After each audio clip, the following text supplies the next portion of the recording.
ભાઈઓ જુદા થાય, ભાઈઓ જુદા થાય ને એનું મહત્વનું કારણ આ ભેદ છે.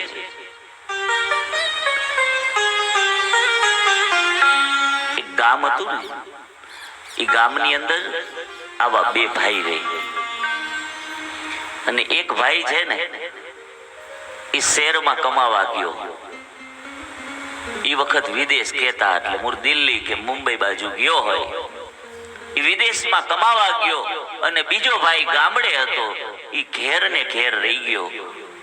પણ એને છે ને એને કમાવતા આવડતું હતું, એટલે બધા બીજાની જમીન રાખી રાખી રાખી રાખી અને એવી ખેતી કરે અને એવી મહેનત કરે કે એ ભાઈ તો છે ને એને 5-10 વર્ષમાં 2 માળનું હવેલી થઈ ગઈ. એટલું બધું કમાણો, એને કમાવતા આવડતું હતું. અને જે ઓલો ભાઈ શહેરમાં કમાવા ગયો તો, હવે ત્યાં તો આવક ઓછી ને ખર્ચા જાજા, એટલે એ ભાઈ તો એ ગરીબ નો ગરીબ રહી ગયો અને આ ભાઈને તો 2-3 માળની હવેલી થઈ ગઈ. અને જ્યારે શેર વાળો ભાઈ ગામડે આવ્યો ને અને આવીને જુએ તો રાજી થયો કે સારું કહેવાય હો, આપણે કોકને કહેવા તો થશે કે આ હવેલી મારા ભાઈની છે. રાજી થયો કે એવું કહેવાય તો ખરું ને કે આ હવેલી છે આખી આ મારા ભાઈની છે.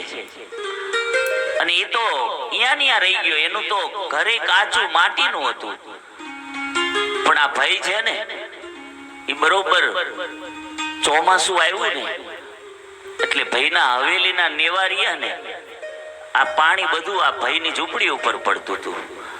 એટલે ભાઈ છે ને એ કહેવા ગયો કે ભાઈ આ બધુંય તમે સારું કર્યું, પણ કે આ નેવા બદલી નાખો ને તો મારી ઝૂંપડી કાચી છે, નહીતર એ પડી જશે. તો આ ભાઈ કે શું કીધું તે?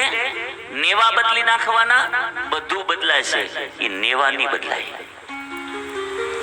આટલો બધો ભેદ આવી જાય. સગા ભાઈ પર અભિમાન આવે ને એને એટલે કે છે કે અભિમાન આંતડું છે. અભિમાન આવી જ જાય અને અભિમાન આવે એટલે ભેદ આવે અને ભેદ આવે એટલે પરિવારમાં કજિયો અને કંકાસ આવે.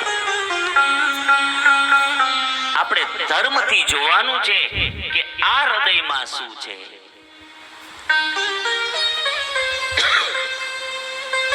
એવી દિવ્ય ભાગવત જે પદ્ધતિસર આપણને કેમ કોઈ કોર્સ હોય ને દવાનો, આ ભાગવતના દરેક દિવસો છે ને એ એક કોર્સ જેવા છે. આ 7 દિવસની ચરી છે. અત્યાર સુધીની કથા, મહાત્મ્યની કથા અને હવેની કથા આ બધી અલગ છે. અત્યાર સુધી તમે બધા આમ સિરિયસ થઈને બેઠા હતા ને હવે આજ એવું કઈ નહીં હો, આજ બધે કૃષ્ણ આવી જાય એટલે આજ કોઈ બંધન નહીં, આજ આનંદ આનંદ, આજ ગમે એમ ટેકો કૂદો કઈ વાંધો નહીં. અને પછી કૃષ્ણ જન્મમાં જેટલા રાક્ષસો બતાવ્યા ને એ રાક્ષસો પાછા આજ છે અને બધા રાક્ષસો આપણા હૃદયમાં છે. અને જો એ નીકળી જાય તો આપણે કૃષ્ણ, અને જો રે તો આપણે કંસ. આ એ જ છે. હવે જોવાનું આપણે કૃષ્ણ જન્મ થાય ને પછી બધાય રાક્ષસ આવશે અને સમય છે આપણે એને ચિતરશું ખરા. એ રાક્ષસોને આપણે અહીંયા ચિતરવાય છે કે કેવા છે, અને આપણે જોશું કે આમાંથી એકે આપણામાં બેઠો જ નથી ને. અને કથા શ્રવણ કરતા કરતા આ રાક્ષસોને જોતા જોતા તમામ રાક્ષસોને અહીંયા વૃંદાવનમાં મારીને જવાના છે. એવી દિવ્ય કથા છે, એક પદ્ધતિસરની કથા. તમે ગમે એટલી વખત ભાગવત સાંભળો ને તમને દર વખતે આ ભાગવત નવી લાગશે. કારણ એટલું બધું મળે, એટલું બધું મળે. અરે ખાલી એક મંત્ર મળી જાય ને તોય જીવન ભવ પાર થઈ જાય. આ તો આખી ભાગવત છે. અને એવી ભાગવતની દિવ્ય કથામાં આપણે ગઈકાલે તૃતીય સ્કંદને વિરામ આપી અને ચતુર્સ્કંદની અંદર આપણી કથાને પ્રવેશ કરાવ્યો હતો. ભગવાન નારાયણની 5 વર્ષના પહેલા જ 5 વર્ષનો ને ભગવાન નારાયણની સ્તુતિ કરે અને ભગવાન આવે. ચતુર્સ્કંદમાં દત્તાત્રેય ભગવાનના પ્રાગટ્યની કથા આવે. અનસુયાજી અને એમના વિવાહ અત્રિ મુનિ સાથે થયા હતા. કદમ ઋષિ અને દેહૂતિ એમની જે 9 કન્યાઓ હતી એમાં અનસુયા એટલી મહાન અને પતિવ્રતા છે કે જેમને પતિવ્રતાના તપથી, આપ જાણો છો, જેમને પતિવ્રતાના તપથી બ્રહ્મા, વિષ્ણુ અને મહેશને બાળક બનાવ્યા હતા.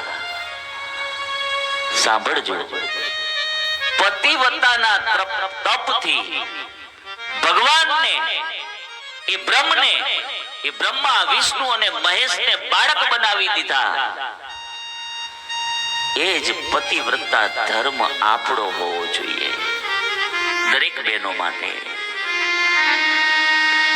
એક વખત પણ પતિનું અપમાન ન થાય. અને એટલી ને એટલી જવાબદારી પાછા ભાઈઓની એ છે હો. કારણ કે નારી તું નારાયણી, એ ધ્યાન રાખવાનું. કારણ કે આપણે હજી બેલેન્સ તો કરવું પડશે ને. નારી એ નારાયણી છે, બધુંય ચાલશે, પણ માં હોય, પત્ની હોય કે દીકરી હોય, જો સુખી રહેવું છે અને હૃદયમાં ભગવાન રાખવા છે તો એક પળનું ક્યારેય અપમાન ન થાય, એ ધ્યાન રાખજો. કારણ સ્ત્રી છે ને એ શક્તિ છે, અને શક્તિને વશ બ્રહ્મા, વિષ્ણુ અને મહેશ છે. એ જોઈ લેજો, શક્તિની પૂજા થાય.